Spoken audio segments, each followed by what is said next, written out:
Hi, నేను మీ నిషి. ఇక్కడ నేను చెప్పేవి కేవలం కథలు మాత్రమే కాదు, చీకటి దాచిన నిజాలు. గగురు పొడిచే ఈ భయంకరమైన ప్రయాణానికి మీరు రెడీనా? అయితే వినండి. ఈరోజు కథ మాయదారి మలుపు, దిగుడుబావి రహస్యం. అది అమావాస్య రాత్రి. సమయం దాదాపు రాత్రి 11 గంటలు దాటింది. ఆకాశంలో చంద్రుడు లేడు, నక్షత్రాలు కూడా మబ్బుల చాటున దాక్కున్నాయి. కేవలం చిమ్మ చీకటి ఆ నల్లమల అటవీ ప్రాంతాన్ని కమ్మేసింది. ఆ రోడ్డు మీద సురేష్ తన బైక్ మీద ఒంటరిగా ప్రయాణిస్తున్నాడు. సురేష్ది పక్కనే ఉన్న రంగంపేట. సిటీలో పని ముగించుకుని ఇంటికి వెళ్ళడం బాగా ఆలస్యమైంది. మామూలుగా అయితే పగలే ఆ దారిలో వెళ్ళడానికి జనం జంకుతారు. అలాంటిది అర్ధరాత్రి వేళ చినుకులు పడుతున్న సమయంలో సురేష్ ఒంటరిగా వెళ్తున్నాడు. చుట్టూ ఎత్తైన చెట్లు, గాలికి అవి ఊగుతుంటే వచ్చే శబ్దాలు ఏదో తెలియని భయాన్ని కలిగిస్తున్నాయి. బైక్ హెడ్లైట్ వెలుతురు తప్ప అక్కడ ఇంకే వెలుతురు లేదు. వర్షం మెల్లగా మొదలైంది. చినుకులు సురేష్ ముఖం మీద సూదుల్లా గుచ్చుకుంటున్నాయి. చలివేస్తోంది. కానీ ఇంటికి త్వరగా చేరాలన్న తొందరలో సురేష్ బైక్ స్పీడ్ పెంచాడు. సరిగ్గా ముచ్చర్ల క్రాస్ రోడ్స్ దాటిన తర్వాత ఒక పెద్ద మర్రి చెట్టు కింద ఎవరు నిలబడి ఉన్నట్లనిపించింది. సురేష్ కళ్ళు చిట్లించి చూశాడు. ఒక ముసలవ్వ, వయసు దాదాపు 60 ఏళ్లుంటాయి. తెల్లటి చీర కట్టుకుని, చేతిలో ఒక పాతకాలపు సంచి పట్టుకుని చలికి వణుకుతూ నిలబడి ఉంది. సురేష్ మనసులో ఒక సందేహం. ఇంత రాత్రివేళ ఈ అడవిదారిలో ఈ అవ్వ ఒంటరిగా ఏం చేస్తోంది? కాని మనిషి కదా, పాపమనిపించింది. బైక్ స్లో చేసి ఆమె దగ్గరికి వెళ్ళాడు. ఎవరవ్వా నువ్వు? ఇంత రాత్రిపూట ఇక్కడ ఏం చేస్తున్నావు? వర్షం పడుతోంది కదా అని అడిగాడు సురేష్. ఆ అవ్వ మెల్లగా తల ఎత్తి చూసింది. ఆమె కళ్ళలో ఏదో తెలియని దీనత్వం, ముఖం నిండా ముడతలు. నాయనా, పక్క ఊరు వెళ్ళాలి బిడ్డా. బస్సు కోసం చూస్తుంటే చీకటి పడిపోయింది. ఒక్క బస్సు కూడా రాలేదు. కాస్త ముందుకు తీసుకెళ్ళి దింపుతావా అని అడిగింది. ఆమె గొంతులో ఏదో వణుకు, ఏదో తెలియని నిస్సహాయత. సురేష్కి జాలి వేసింది. సరే అవ్వా, ఎక్కండి, నేను రంగంపేట వెళ్తున్నా, దారిలో దింపుతాను అన్నాడు. అవ్వ బైక్ వెనక్ కూర్చుంది. సురేష్ బైక్ స్టార్ట్ చేశాడు. ప్రయాణం మళ్ళీ మొదలైంది. కానీ ఇక్కడ ఏదో విచిత్రం జరిగింది. ఆ అవ్వ బైక్ ఎక్కిన మరుక్షణం సురేష్కి తన భుజాల మీద ఏదో తెలియని బరువు పెరిగినట్లనిపించింది. బైక్ టైర్లు కూడా ఏదో బండరాయిని లాగుతున్నట్టు బరువుగా కదులుతున్నాయి. బహుశా వర్షం వల్ల రోడ్డు జారుతోందేమో అని సురేష్ అనుకున్నాడు. కొంత దూరం వెళ్ళాక ఆ భయంకరమైన నిశ్శబ్దంలో సురేష్ మాట్లాడడం మొదలుపెట్టాడు. అవ్వా, మీది ఏ ఊరు? ఇంత రాత్రి ఒంటరిగా ఎందుకు వచ్చారు అని అడిగాడు. వెనుక నుండి అవ్వ సమాధానం చెప్పింది. మాది వడ్డేరాళ్లపల్లి నాయనా. మా మనవరాలికి ఒంట్లో బాగలేదని చూడ్డానికి వచ్చాను. కానీ అదప్పటికే అని మాట ఆపేసింది.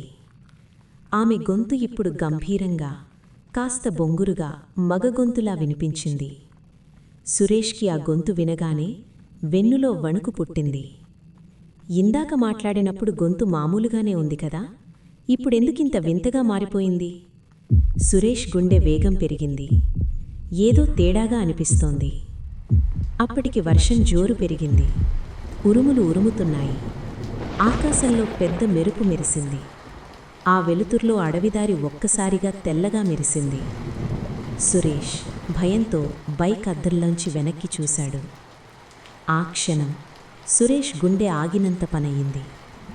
అద్దంలో కనిపిస్తున్న అవ్వ కళ్ళు మనిషి కళ్ళులా లేవు. అవి నిప్పు కణాల్లా ఎర్రగా వెలుగుతున్నాయి. ఆమె ముఖం నవ్వు, అది ఒక సాధారణ నవ్వు కాదు, ఒక రాక్షస నవ్వులా ఉంది. ఆమె నోరు కొంచెం తెరచి ఉంది. పళ్ల సందులోంచి నల్లటి ద్రవం కారుతున్నట్టనిపించింది. సురేష్కి చేతులు వణకడం మొదలయ్యాయి. స్టీరింగ్ మీద పట్టు తప్పుతోంది. బండి ఆపేద్దామా? కాని వెనుక ఉన్నది మనిషి కాదని అర్థమయ్యాక బండి ఆపితే ప్రాణాలకే ప్రమాదం. భయంతో వణుకుతున్న చేతులతోనే యాక్సిలరేటర్ రైస్ చేశాడు. అప్పుడే వెనుక నుండి ఆ అవ్వ గొంతు వినిపించింది. కాని అది అరుపులా ఉంది. ఏం నాయనా, ఎందుకు భయపడుతున్నావు? నేను దిగాల్సిన చోటు వచ్చింది. ఆ అరుపు మనిషి అరుపులా లేదు. గాలిలో మారుమోగుతున్న ఒక వింత శబ్దంలా ఉంది. సురేష్ ధైర్యం కూడగట్టుకుని గొంతు తడారిపోతుండగా అడిగాడు, ఎక్కడ దిగాలి అవ్వా? అదిగో ఆ పాడుబడిన దిగుడుబావి దగ్గర ఆపు అని ఆమె తన పొడవాటి వేలుతో చూపించింది. సురేష్కి ఆ బావి గురించి తెలుసు. అది దాదాపు 50 ఏళ్ల క్రితం మూసివేశారు. ఆ ఊరి జనం పగలే అటువైపు వెళ్లరు. అక్కడ దెయ్యాలు తిరుగుతాయని చెప్పుకుంటారు. సరిగ్గా అక్కడే ఆపమని ఆమె అడుగుతోంది. సురేష్కి మరో దారి లేదు. బండిని ఆ దిగుడుబావి దగ్గర ఆపాడు. బండి ఆగిన వెంటనే ఆ అవ్వ కిందకు దిగింది. ఆమె దిగగాని బైక్ తేలికైపోయింది. సురేష్ వెనక్కి చూడడానికి భయపడ్డాడు. కాని ఏదో శక్తి తనను వెనక్కి తిరిగేలా చేసింది. అతను తిరిగి చూసేసరికి అక్కడ రోడ్డు మీద ఎవరూ లేరు. కాని ఆ బావి గట్టు మీద తెల్లటి చీరలో ఒక ఆకారం కూర్చుని ఉంది. ఆమె కాళ్ళు బావిలోపలికి వేలాడుతున్నాయి. ఆమె వెనక్కి తిరిగి కూర్చుంది. ఆమె జుట్టు గాలికి వింతగా ఎగురుతోంది. సురేష్ భయంతో అవ్వా అని పిలిచాడు. ఆ పిలుపు వినగానే ఆ ఆకారం నెమ్మదిగా తల తిప్పింది. ఆ ముఖం చూసి సురేష్కి నోట మాట రాలేదు. అది ఇందాక బండెక్కిన అవ్వ ముఖం కాదు, సగం కాలిపోయిన ముఖం. కళ్ళు ఉండాల్సిన చోట నల్లటి గుంతలు, నోటి నుండి రక్తం కారుతున్నట్టు కనిపించింది.